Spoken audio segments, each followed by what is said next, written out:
नमस्कार, स्वागत है आपका। मैं हूं आपके साथ अनामिका पांडे। इस वक्त की बड़ी खबर क्या है, प्रियंका बताएंगी आपको। नमस्कार, मैं हूं आपके साथ प्रियंका शर्मा। आपको बता दें, देखिए शपथ की लगातार तैयारी हो रही है और ऐसे में पीएम आवास पर गृह मंत्री अमित शाह और जेपी नड्डा की मौजूदगी है। बैठक लगातार चल रही है, लगातार बैठकों का दौर चल रहा है, लेकिन आज की ये बैठक पीएम आवास पर ये जानकारी मिल रही है, जहां पर अमित शाह और जेपी नड्डा पहुंच चुके हैं। मोदी के साथ साथ अमित शाह और जेपी नड्डा की बैठक चल रही है, हाई लेवल बैठक। आपको बता दें, क्योंकि इस बैठक के बाद अब सीधा रविवार का दिन, जो कल का दिन होगा, वो बेहद खास है। प्रधानमंत्री नरेंद्र मोदी तीसरी बार प्रधानमंत्री पद की शपथ लेंगे। तो ये बड़ी खबर आपको बता रहे हैं, मंत्री पदों पर एनडीए में सहमति बन गई है, ऐसी भी जानकारी मिल रही है। पीएम आवास पर पहुंच चुके हैं जेपी नड्डा और गृह मंत्री अमित शाह। तो लगातार बैठकों का दौर जारी है। कल हमने आपको दिखाया कि कैसे सर्वसम्मति से सभी घटक दलों ने नरेंद्र मोदी को एक बार फिर संसदीय दल का नेता चुना और आज एक बार फिर बैठक हो रही है। दीपेश इस वक्त हमारे साथ जुड़े, सीधे दीपेश का रुख कर लेते हैं। दीपेश, बैठकों का दौर लगातार जारी है, आज की बैठक हाई लेवल मीटिंग है, क्या अपडेट है इसको लेकर, क्या जानकारी निकल के सामने आ सकती है इस मीटिंग के बाद? देखिए, वो तमाम पहलू जिन पर मंथन हो रहा है, उसमें चाहे आप मंत्रिमंडल का जिक्र कर लीजिए या फिर पोर्टफोलियोज का जिक्र कर लीजिए या फिर कल होने वाले शपथ ग्रहण समारोह में व्यवस्थाओं का जिक्र कर लीजिए, कौन मेहमान होगा, मंत्रियों के साथ कितने लोग आ सकते हैं, उन तमाम चर्चाएं जो है वो इन बैठकों के दौरान देखने को और सुनने को मिल रही है। बड़ी बैठक है और चूंकि तीसरी बार जब प्रधानमंत्री नरेंद्र मोदी शपथ लेने जा रहे हैं, तो उन तमाम मसलों पर भी चर्चा जो है उस वक्त देखने और सुनने को मिल रही है। और इस वक्त की जो बैठक का जिक्र लगातार हो रहा है, उसमें भी यही तमाम विषय हैं जिन पर बातचीत चल रही है। ये दौर तभी से शुरू हो चुका था जब से प्रधानमंत्री नरेंद्र मोदी के नाम की चर्चा तेज हो गई थी। रिजल्ट जैसे कि आया, उसके बाद से कि ये तय हो गया था कि एनडीए तीसरी बार अपनी सरकार बनाने जा रही है और फिर अब सरकार का फॉर्मेशन क्या होगा, किसको क्या पोर्टफोलियो मिलने जा रहा है, कौन कौन से मंत्री किस किस राजनीतिक दल को मिल सकते हैं। तो उन तमाम विषयों पर चर्चा जो है वो इस वक्त चल रही है। कल एनडीए संसदीय दल की बैठक हुई थी, उस बैठक में भी प्रधानमंत्री नरेंद्र मोदी को सर्वसम्मति से एनडीए का नेता चुना गया, सदन का नेता चुना गया। ठीक है दीपेश, बहुत ही महत्वपूर्ण जानकारी आप दे रहे हैं, आपके पास वापस लौटेंगे, लेकिन इसी बीच एक और बड़ी खबर अपने दर्शकों को बता दें। ये खबर जुड़ी हुई है जेडीयू से, आपको बता दें, खबर मिल रही है कि दो कैबिनेट मंत्री पद मिल सकते हैं जेडीयू को। लल्लन सिंह और रामनाथ ठाकुर बन सकते हैं मंत्री। बड़ी खबर कैबिनेट पर सूत्रों के हवाले से जानकारी मिल रही है। इससे पहले ये बताया जा रहा था कि 4 पर 1 मंत्री का फॉर्मूला तय हो सकता है। जेडीयू के पास 12 सांसद हैं और इस हिसाब से 3 से 4 कैबिनेट मंत्री पद मिल सकते थे, लेकिन यहां ये खबर है कि लल्लन सिंह और रामनाथ ठाकुर मंत्री बन सकते हैं। हमारे वरिष्ठ सहयोगी जुड़ गए हमारे साथ, प्रकाश जी जुड़ गए हमारे साथ। प्रकाश जी, जिस तरीके से खबर मिल रही है कि 2 कैबिनेट मंत्री पद जेडीयू को मिल सकते हैं, इससे पहले 4 पर 1 मंत्री का फॉर्मूला सेट हो रहा था, क्या खबर है इसको लेकर? और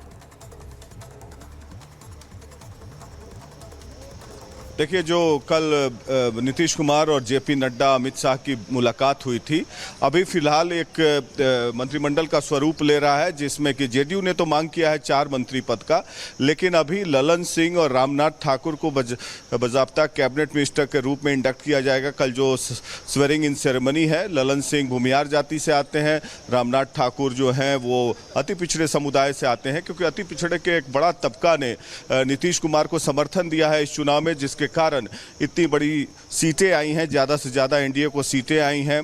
और रामनाथ ठाकुर जो हैं कर्पूरी ठाकुर के बेटे हैं, तो समाज में एक मैसेज देने के लिए कि हम अति पिछड़ों के साथ हैं, इसलिए नीतीश कुमार उनको तवज्जो दे रहे हैं। दूसरी बात, अगले एक्सपेंशन में 2 मिनिस्टर्स ऑफ स्टेट के भी इंडक्ट होने की संभावना है, यही बात हुई है, ताकि और अभी जो स्वरूप होगा मंत्रिमंडल का वो छोटा होगा। लल्लन सिंह से हमारी बात भी हुई, उनसे पूछा हमने, उन्होंने प्रधानमंत्री का हवाला दिया। बहरहाल जेडीयू के कोटे के मंत्रियों का निर्णय नीतीश कुमार करेंगे। पिछले बार लल्लन सिंह रेस में पीछे छूट गए थे आरसीपी सिंह से, इस बार उनको मौका मिल रहा है।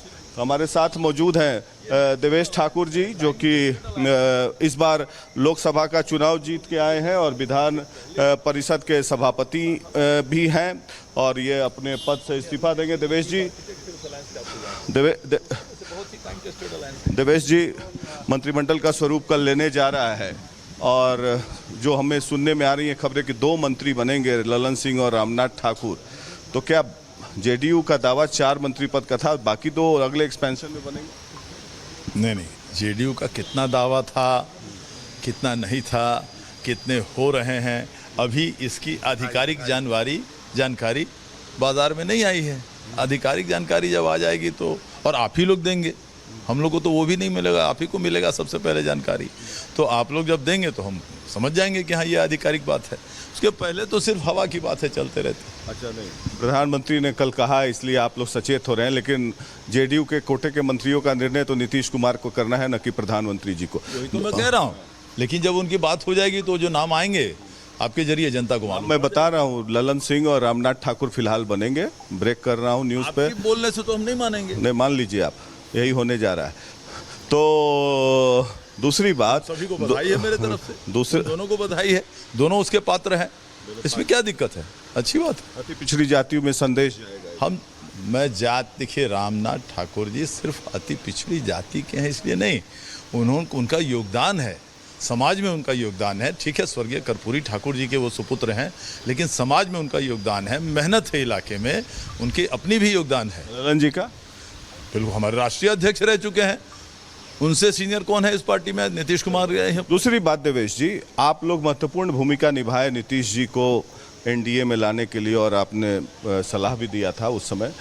तो जो कंटेंशियस इश्यू हैं जैसे UCC, special category status, caste census, इन पर क्या कोई कॉमन मिनिमम प्रोग्राम बनेगा? क्योंकि इस पर और इन सब मुद्दों पर बीजेपी और नीतीश कुमार के मन अलग हैं।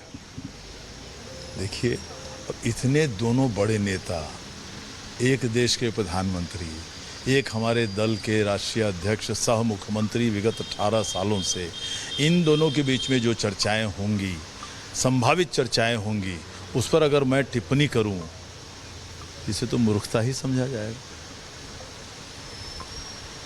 बड़ा संभल के बोल रहे हैं आप, उसके लिए नहीं जाने जाते हैं देवेश। जब मैं विपक्ष में रहता हूं तब उसके लिए नहीं जाना जाता, अभी सत्ता में हूं।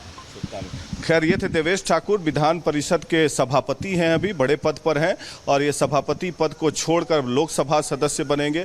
इनकी दिली इच्छा थी कई वर्षों से कि लोकसभा में जाएं, उसके काबिल भी हैं, ये लोकसभा में आ गए हैं। हो सकता है महत्वपूर्ण योगदान इनको भी और जिम्मेवारी मिले आगे आने वाले दिनों में, क्योंकि पढ़े लिखे व्यक्ति हैं जो कि राजनीति में बहुत कम पाए जाते हैं, इस तरह के प्रजाति में बोल रहा हूँ आपको। तो खबर यह है कि ललन सिंह और रामनाथ ठाकुर जो हैं वो मंत्री बनेंगे जेडीयू कोटे से फिलहाल, और जेडीयू की मांग है 4 चीजें निकलवाने की कोशिश की है ठाकुर साहब की से कि कुछ चीजें ललन सिंह को लेकर या किस किस को मंत्री पद मिलने वाला है केंद्र में, इस पर कुछ निकलकर सामने आए। नाम भी आपने ले दिया, लेकिन कोई सहमति उन्होंने खुले तौर पर नहीं दी है। धन्यवाद आपका जुड़ने के लिए और तमाम जानकारी के लिए। एक और बड़ी खबर इस बीच आपको बता दें, अपने आवास से निकले नीतीश के साथ ललन सिंह भी निकले।